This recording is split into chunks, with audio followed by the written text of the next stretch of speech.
अगर cell wall आ जाएगी तो हमारी बॉडी रिजिड हो जाएगी, because flexibility is necessary for movement. Water molecule, क्या वाटर मॉलिक्यूल जो होते हैं वो हाई कंसंट्रेशन से लो कंसंट्रेशन की तरफ जाते हैं। ठीक, जो प्लांट सेल है आपको इस तरह से बिल्कुल इजी वे में पेंसिल लेकर के 3 बाउंड्रीज खींचनी है, उनमें वैक्यूल बनाना है, क्लोरोप्लास्ट दिखाना है, सेल वॉल दिखानी है, राइबोसोम दिखाना है। हेलो बच्चों, कैसे हैं आप सभी लोग? मेरा नाम है अभिजीत और मैं हूं आपका साइंस टीचर।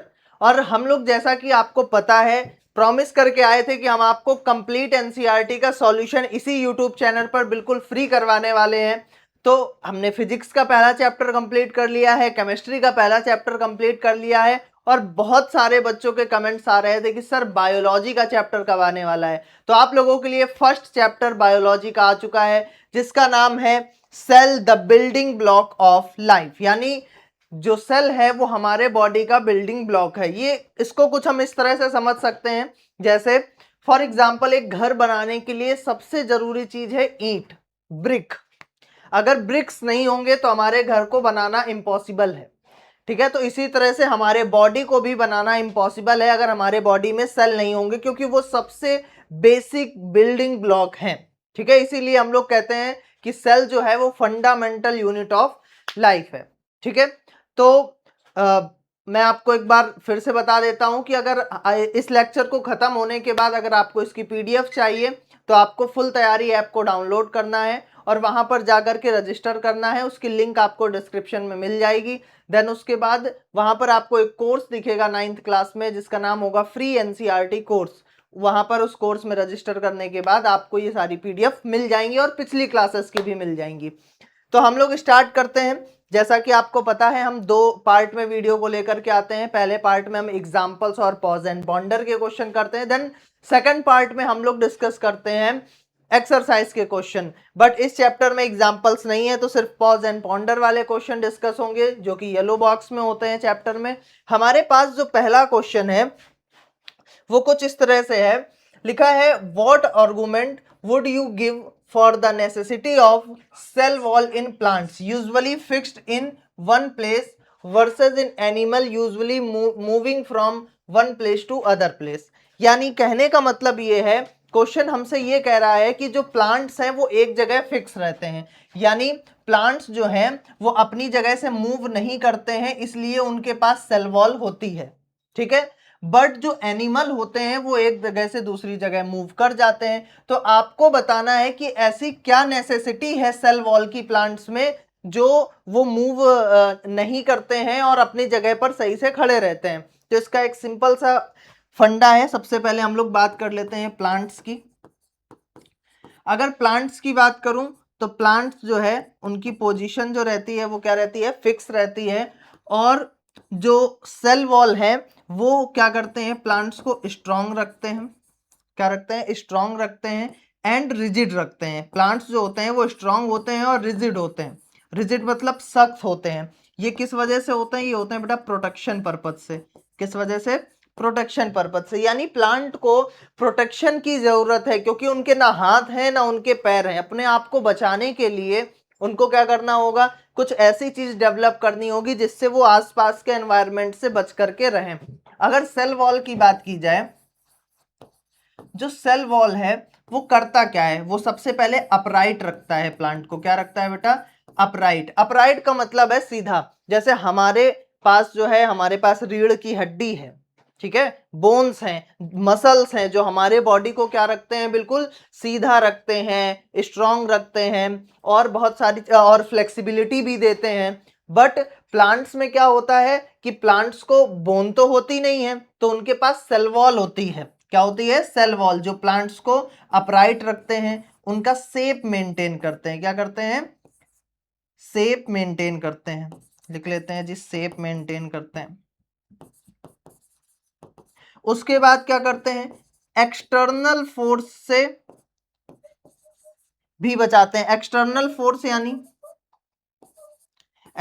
फोर्स यानी एयर। अब तुम सोचो कि क्या होता है कि बहुत सारी हवा चलती है, कभी कभी आंधी आ जाती है, तूफान आ जाते हैं, तो जो हवाओं की स्पीड होती है वो होती है 40 kilometre per hour, 50 kilometre per hour, इतनी ज़्यादा स्पीड होती है। तो उस समय जो प्लांट होता है, जो ट्री होता है, उसे प्रोटेक्ट करना है खुद को।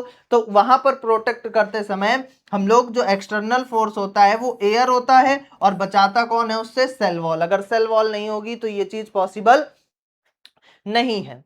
बट मैंने बता दिया आपको एनिमल में क्या होता है। एनिमल्स के पास बोन्स होते हैं और मसल्स होते हैं, जिससे वो बॉडी के पोस्चर को भी मेंटेन करते हैं और उन्हें फ्लेक्सिबिलिटी भी देते हैं। ठीक है, तो अगर आपको इसको एग्जाम में लिख करके आना है तो इसको आप कुछ इस तरह से लिख करके आओगे।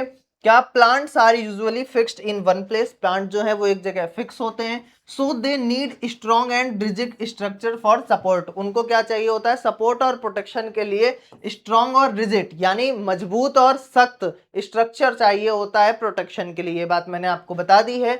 The cell wall gives plant cell strength.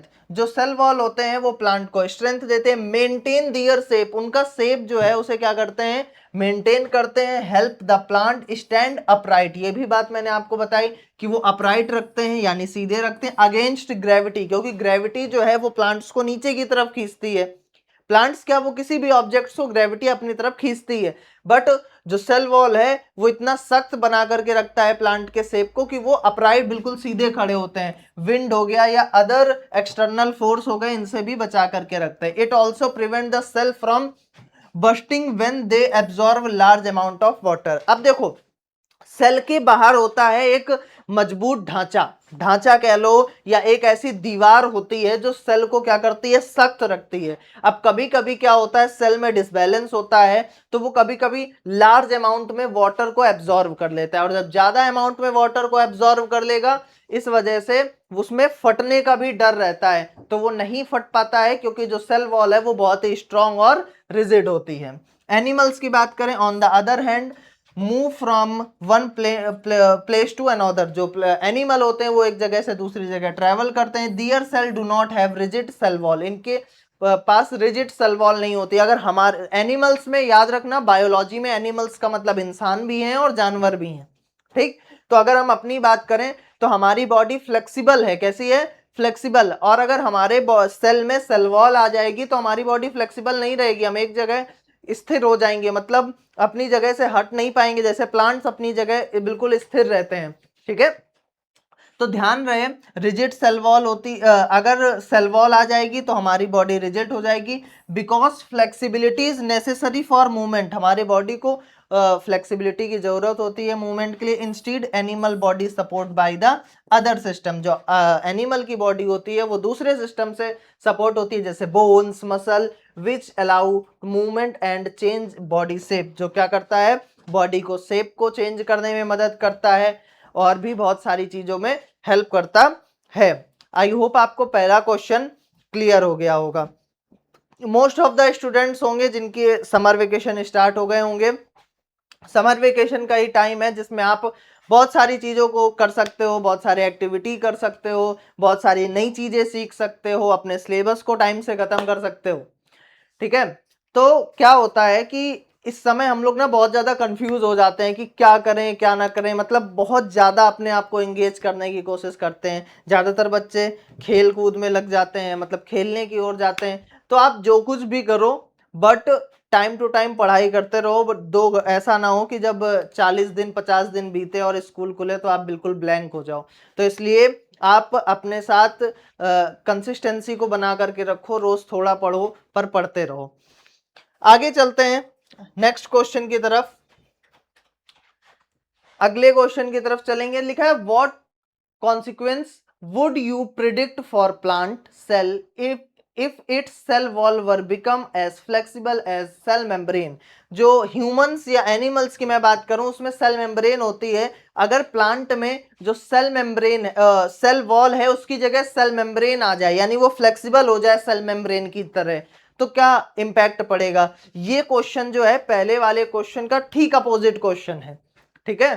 तो हमने पहले वाले क्वेश्चन में पढ़ा था जो सेल वॉल होता है उसका मेन काम होता है अपराइट रखना यानी सीधा रखना, तो अगर सेल वॉल की जगह सेल मेम्ब्रेन हो जाएगी या सेल वॉल फ्लेक्सिबल हो जाएगी तो जो अपराइट पोस्चर है वो बिल्कुल भी मेंटेन नहीं हो पाएगा, शेप मेंटेन नहीं होगा, प्लांट का शेप कैसा भी होगा, है ना। जैसे आप भिन्न भिन्न प्रकार के जीव जंतु देखते हैं, किसी का पेट निकल रहा है ना, किसी का हाथ जो है ज्यादा चौड़ा हो गया है, किसी का पैर जो है ज्यादा चौड़ा हो गया है, अलग अलग तरह के आप जीव जंतु देखते हैं। तो वैसे आपको प्लांट्स देखने को मिलेंगे बढ़िया बढ़िया स्ट्रक्चर के।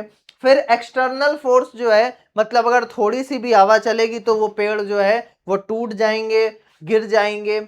और जो प्लांट सेल है, जो प्लांट में वाटर एब्जॉर्ब हो जाएगा कभी ज्यादा, तो उसके पास प्रोटेक्टिंग लेयर नहीं होगी सेल वॉल की तरह। सेल वॉल जो होती है वो प्लांट की प्रोटेक्टिंग लेयर होती है, और जब वही नहीं रहेगी तो जो सेल है वो कभी भी बस्ट हो सकता है। तो इसका सीधा सा जो आंसर होगा वो ठीक अपोजिट होगा फर्स्ट आंसर की तरह। कैसे? The cell wall of the plant cell become as flexible as cell membrane, the plant cell would lose its fixed shape. जो क्या कहते हैं, सेल है वो अपना फिक्स्ड शेप क्या कर देगा, खो देगा। एंड रिजिडिटी, और रिजिडिटी को भी, यानी सख्त भी नहीं रहेगा। It would not be able to provide proper support, उसे एक प्रॉपर सपोर्ट भी नहीं मिल पाएगा। प्रोटेक्शन टू द प्लांट, और प्लांट को क्या नहीं मिल पाएगी, प्रोटेक्शन नहीं मिल पाएगी। किस चीज से? जो एक्सटर्नल फोर्स हैं या बाहर के जो ऐसी चीज हैं जो प्लांट को ग्रो करने से रोकते हैं, उससे सपोर्ट नहीं मिल पाएगा। The cell might burst easily, आसानी से सेल जो है वो बस्ट हो जाएगा। आफ्टर एब्जॉर्बिंग एक्सेस वाटर, जब उसमें ज्यादा वाटर हो जाएगा। Because the rigid cell wall normally prevent this, क्योंकि जो सेल वॉल होती है वो इसे प्रिवेंट करती है, ये हम पढ़ चुके हैं। As the result plant would be become weak, unable to remain upright and may wilt easily. ठीक है, ये हमारा सेकंड क्वेश्चन का आंसर हो गया। ठीक है, फिर तो अगले क्वेश्चन की तरफ चला जाएगा। तो भैया अगला क्वेश्चन कह रहा है, why is it important to cut the two potato piece in roughly equal size and measure their initial weight before placing them in different liquid। तो यहां बात हो रही है भाई साहब आलू की। किसकी बात हो रही है? आलू की। ठीक है, और आलू से याद आया मुझे कि आलू जो है, पाकिस्तान के एक क्रिकेटर हैं इंजमाम उल हक, उन्हें कहते हैं आलू। वो कहते, जब अभी वर्ल्ड कप हुआ था तो कह रहे थे इंडिया के जो बॉलर है ना, उनके बॉलों में चिप लगी हुई है। तो आलू भाई की बातों में नहीं पढ़ना है, हम लोग अपने आलू के चक्कर में पढ़ते हैं। लिखा है why it is important to cut the two potato piece in रफली equal size, measure their initial weight before placing them in different liquid. देखो, जब डिफरेंट लिक्विड में हम किसी चीज को प्लेस कर रहे हैं तो पहले तो एक बात ये समझ लो, यहां पर बात हो रही है ओस्मोसिस की। किसकी बात हो रही है? ओस्मोसिस की। इस क्वेश्चन को स्टार्ट करने से पहले हम पहले ओस्मोसिस का कॉन्सेप्ट समझ लेते हैं कि ओस्मोसिस है क्या। ठीक है, तो ओस्मोसिस की अगर बात करें, ओस्मोसिस की बात करें तो ओस्मोसिस है, it is a process, it is a process in which water molecule, ये एक ऐसा प्रोसेस है जिसमें जो वाटर मॉलिक्यूल होते हैं, क्या होते हैं? Water molecules move high concentration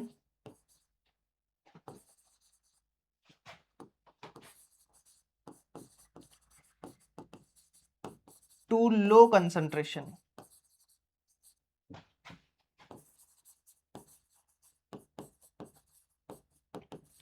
देखो, हाई कंसंट्रेशन से लो कंसंट्रेशन बहने की कहानी सिर्फ वाटर मॉलिक्यूल की नहीं है, सिर्फ ओस्मोसिस प्रोसेस में फॉलो नहीं होता है।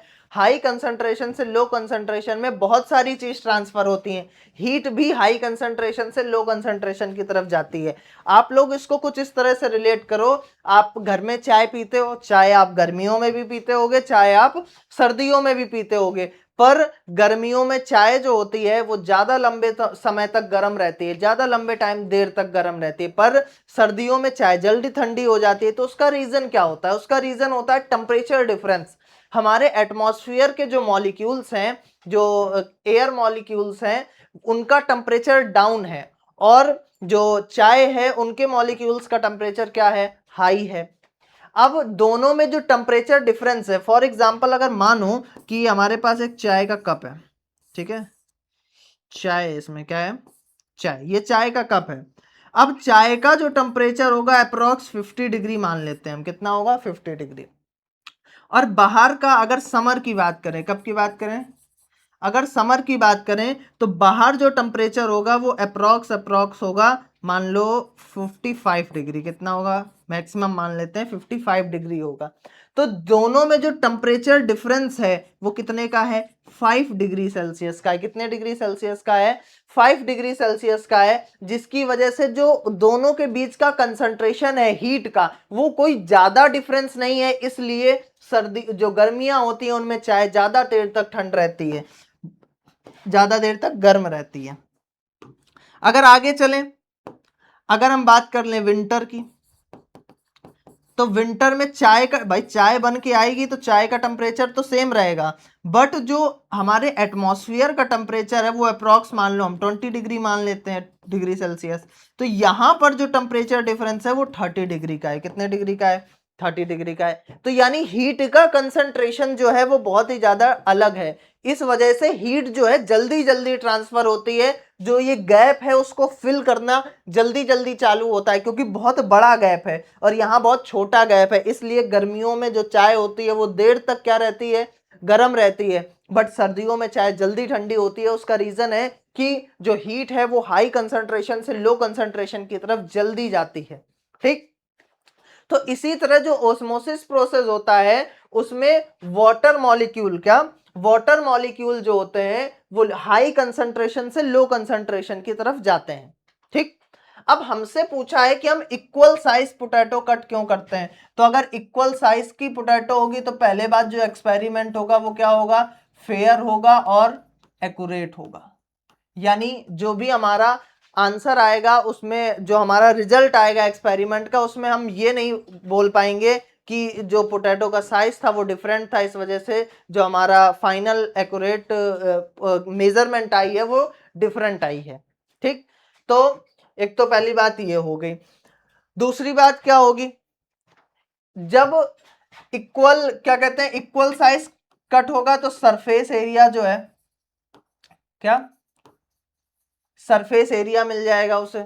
ठीक, और सरफेस एरिया के साथ साथ जब इक्वल साइज होगा तो अमाउंट ऑफ सेल भी क्या होंगे, सेम होंगे, same amount of cell, same amount of cell, यानी सेल का जो अमाउंट होगा वो भी क्या होगा, सेम होगा। और लिखा है initial weight before placing them the different liquid, जब उन्हें अलग अलग लिक्विड में डालते हैं तो उस समय हम लोग क्या करते हैं, जब अलग अलग लिक्विड में डाला जाता है तो दोनों का वेट भी मेजर किया जाता है। और वेट मेजर करने का मतलब है कि वो इसलिए मेजर करते हैं कि हमें जब इनिशियल वेट पता होगा, क्या पता होगा, इनिशियल वेट पता होगा, और हमें फाइनल वेट पता होगा, फाइनल वेट पता होगा।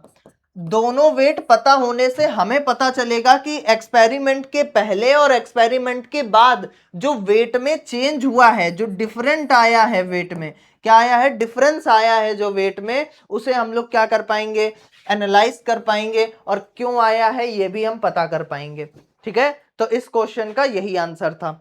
इसको हम लिखेंगे कैसे एग्जाम में, एग्जाम में लिखेंगे it is important to cut two potato piece in roughly equal size, measure their initial weight so that the experiment give fair and accurate, जो एक्सपेरिमेंट है वो बिल्कुल फेयर हो और एक्यूरेट हो। Equal size potato piece have nearly same surface area and amount of cell, जो cell के amount होंगे वो भी सेम होंगे और सरफेस एरिया भी कैसा होगा, इक्वल होगा, which help in comparing the effect of different liquid properly, जिससे हम ये मेजर कर पाएंगे कि दोनों लिक्विड में ऐसी क्या क्या प्रॉपर्टीज थी कि एक का एक्सपेरिमेंट का मेजरमेंट अलग आया है और दूसरे का अलग आया है, क्योंकि पोटैटो का साइज सेम है, पोटैटो का सरफेस एरिया सेम है, पोटैटो में अमाउंट ऑफ सेल सेम है।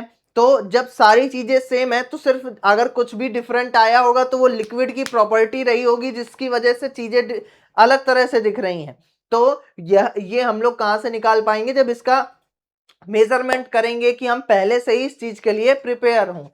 फिर लिखा है measuring the initial weight help us know exact change in weight after the osmosis take place. जब ऑस्मोसिस हो जाएगा तो हमें पता चलेगा कि क्या क्या चीजों में चेंजमेंट हुआ है। आई होप आपको इतनी बात समझ में आ गई होगी। अगले क्वेश्चन की तरफ चलेंगे। बहुत ही सिंपल सा क्वेश्चन है, इसमें थोड़ी सी फिजिक्स भी लगेगी तो आप लोगों को और इजी तरह से समझ में आएगा। आपने 8th क्लास में पढ़ी होंगी सारी चीजें, ठीक है। देखो लिखा है do white flowers contain any pigment give reason. जो सफेद रंग के फ्लावर होते हैं या फ्लावर्स होते हैं वाइट कलर के, क्या वो किसी भी तरह का पिगमेंट कंटेन करते हैं? पहले तो ये समझ लो, जो व्हाइट कलर के फ्लावर्स होते हैं उसमें पिगमेंट जो होते हैं वो स्मॉल अमाउंट में होते हैं, बहुत छोटे अमाउंट में होते हैं, ठीक है। और ये क्या होते हैं, डिफरेंट कलर से मिलकर इनके जो देखो किसी भी जो फ्लावर्स हैं, या जैसे हमको पता है प्लांट जो है वो इस वजह से हरा होता है क्योंकि उसमें क्लोरोफिल होता है, ये बात हमें पता है। तो फ्लावर्स के भी जो कलर्स होते हैं वो उनके कलर पिगमेंट की वजह से होते हैं। हर प्लांट में अलग अलग कलर पिगमेंट होता है जिसकी वजह से वो अलग अलग दिखाई देते हैं, ठीक है। तो इसी वजह से जो यहाँ पर व्हाइट कलर के फ्लावर्स होते हैं उसमें सभी पिगमेंट जो है वो थोड़े थोड़े मात्रा में होते हैं, यानी स्मॉल क्वांटिटी में होते हैं, और वो बहुत सारे होते हैं। जैसे हमें पता है, हमने फिजिक्स में पढ़ा है कि व्हाइट कलर जो होता है वो 7 स्पेक्ट्रम से मिलकर के बनता है, जिसे हम बोलते हैं विबग्योर। क्या बोलते हैं? विबग्योर। तो ऑलमोस्ट ये सारे पिगमेंट बहुत ही छोटे छोटे अमाउंट में किसी भी व्हाइट फ्लावर में होते हैं, और जिसकी वजह से ये कंबाइन होकर के एक रंग बनाते हैं जिसे हम व्हाइट बोलते हैं। व्हाइट कोई कलर नहीं है, हमें ये बात पता है कि व्हाइट जो है वो कोई कलर नहीं है। व्हाइट जो है वो बहुत सारे कलर्स का क्या है, कॉम्बिनेशन है, जिसे हम लोग व्हाइट लाइट बोलते हैं। तो उसी तरह जो व्हाइट कलर है वो कैसे बनता है, वो इन सारे पिगमेंट्स जो हैं वो थोड़े थोड़े थोड़े थोड़े मात्रा में, क्वांटिटीज में यहाँ पर प्रेजेंट होते हैं, जिसकी वजह से हमें वो फ्लावर जो है वो किस कलर का दिखता है, व्हाइट कलर का दिखता है। ये हमारा रीजन है, ठीक। और अलग अलग प्लांट्स में अलग अलग क्या कहते हैं, पिगमेंट्स होते हैं। जैसे एक पिगमेंट होता है जिसका नाम है एंथोकाइनिन्स, ठीक है।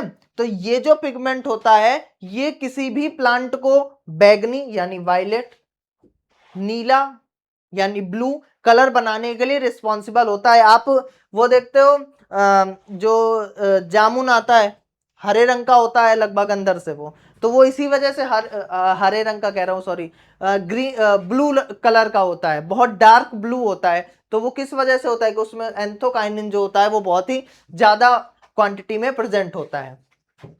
तो हमारा जो आंसर होगा वो कुछ इस तरह से होगा, लिखेंगे हम yes white colours do contain pigment. जो व्हाइट कलर फ्लावर होते हैं उनमें पिगमेंट होता है। They usually contain colour pigment in very small amount of pigment of the reflect all colours of light. क्या होता है कि ये बहुत ही छोटी क्वांटिटी में, स्मॉल क्वांटिटी में कंटेन करते हैं और बहुत सारे कलर्स होते हैं, इस वजह से ये हमें किस कलर का दिखता है, making the flower appear white. किस रंग का दिखता है, white. Some white flower may also lack strong coloured pigment like anthocyanins. Anthocyanins की तरह जो पिगमेंट होते हैं वो इनमें कम होते हैं, तभी इसी वजह से ये व्हाइट कलर का दिखता है।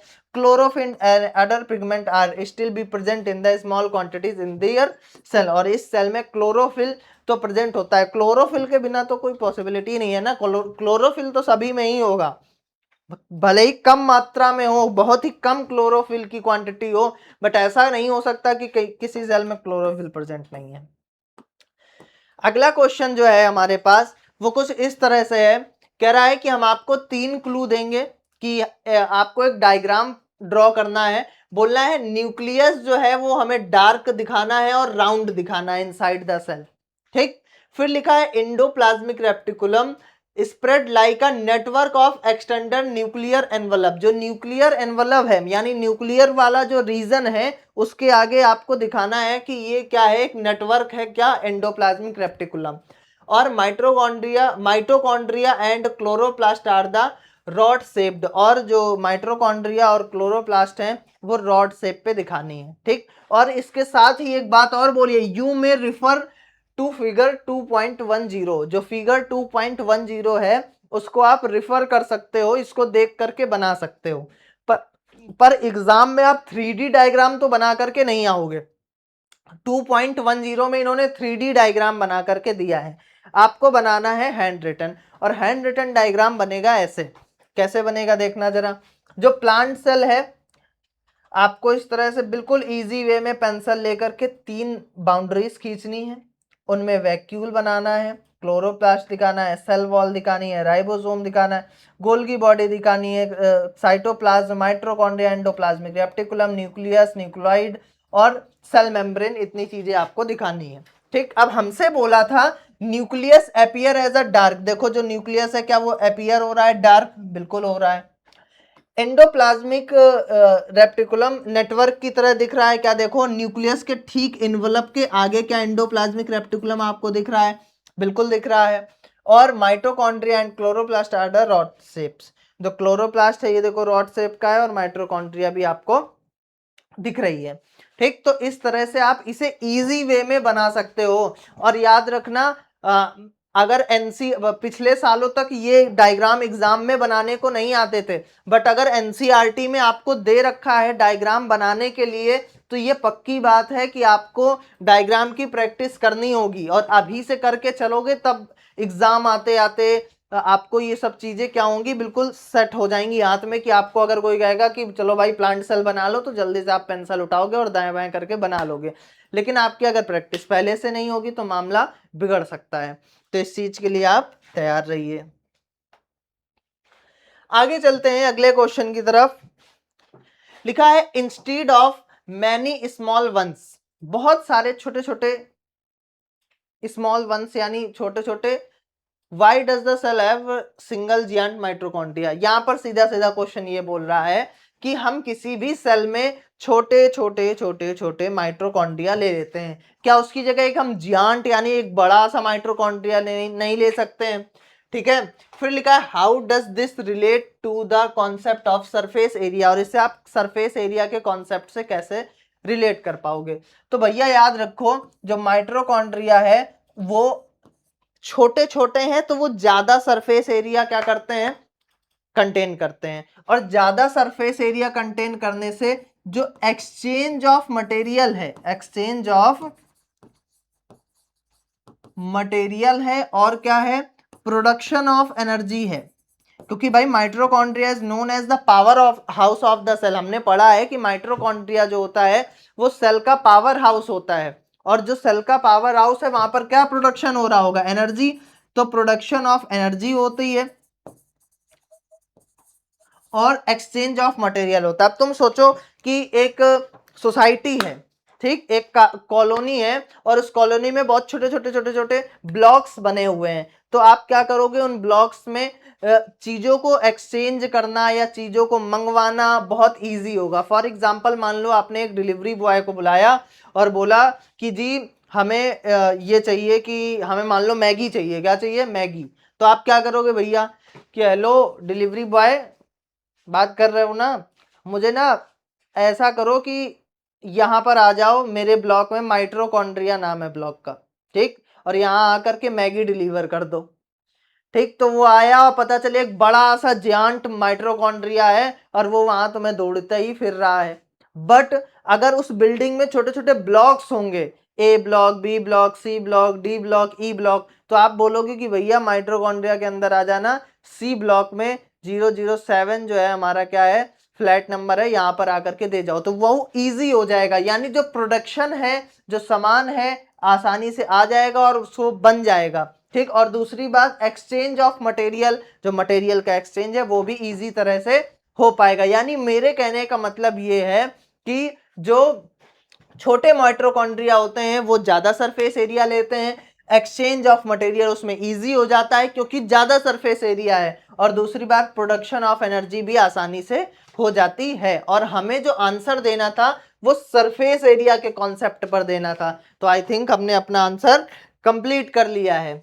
ठीक है, देखो इसको लिखोगे कैसे, a cell body does not have a single giant mitochondria because many cell small mitochondria provide the large total surface area compare to 1 mitochondria.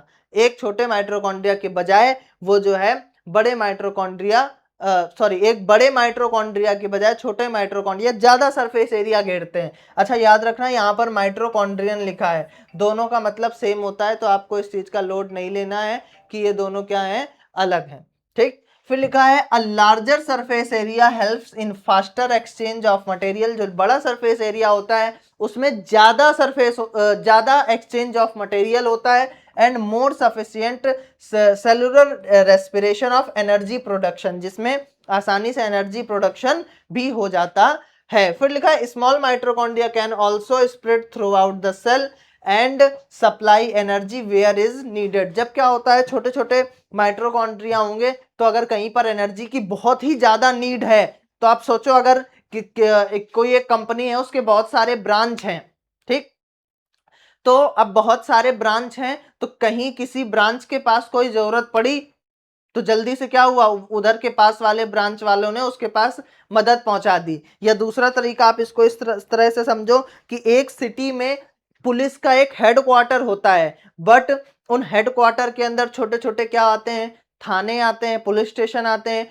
उसके बाद उनके अंदर पुलिस चौकियां आती हैं। तो वो क्यों बनी होती हैं, वो इस वजह से बनी होती है कि आसपास जरूरत हो तो जितनी जल्दी पॉसिबल हो उतनी जल्दी पहुंच जाए, लेकिन पुलिस कभी टाइम से नहीं पहुंचती है। पर यहाँ पर जो है माइटोकॉन्ड्रिया एनर्जी टाइम से पहुंचा देता है, क्योंकि हमारी बॉडी सेल से मिलकर के बनी है और टाइम से अगर नहीं पहुंचाया तो हम कभी भी फ्री भी हो सकते हैं। ठीक है, फ्री का मतलब है राम राम सत्य हो सकता है। लिखा है this having many small mitochondria increase efficiency and better support activity of the cell. ये जो छोटे छोटे माइटोकॉन्ड्रिया हैं ये बेटर एक्टिविटी परफॉर्म करते हैं, मतलब जल्दी जल्दी काम करते हैं। ठीक है, इस वजह से हमें छोटे माइटोकॉन्ड्रिया की जरूरत होती है। आई होप आपको इतनी बात समझ में आ गई हो। हम अपने पॉज एंड पॉन्डर की लास्ट क्वेश्चन पर चलते हैं। ठीक है, हमारा जो लास्ट क्वेश्चन है वो कुछ इस तरह से लिखा है, if the skin cell start dividing by meiosis instead of mitosis. जो हमारी स्किन सेल है वो मिटोसिस की बजाय मियोसिस करने लगे, क्या करने लगे, मिटोसिस की बजाय मियोसिस करने लगे, what do you think will happen to cut on the skin. अगर हमारे स्किन में कट हो जाएगा तो आप इससे क्या समझते हैं। तो पहले तो आप मियोसिस और मिटोसिस समझ लो, क्योंकि हो क्या रहा है पहले तो ये पता होना चाहिए। मैं आपको बताऊं, जो मिटोसिस होता है, यहां पर टीओ है तो आप रखना टीओ मतलब टू, तो यहां पर टू डॉटर सेल बनती हैं, क्या बनती हैं,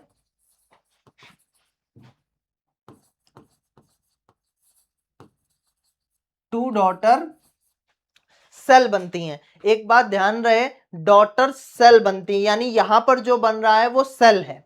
और मियोसिस में क्या होता है, फॉर रिप्रोडक्टिव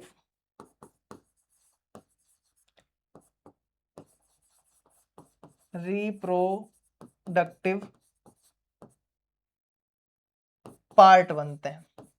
ठीक, यहां पर सेल नहीं बन रहा है, क्या बन रहे हैं, रिप्रोडक्टिव पार्ट बन रहे हैं, क्रोमोसोम बन रहे हैं। ठीक, अब आपको इस बात का ध्यान रहे कि अगर हमारी स्किन है, यहां पर एक छोटा सा कट लग गया, ठीक, तो भैया कट लगा तो खून भी निकल रहा होगा।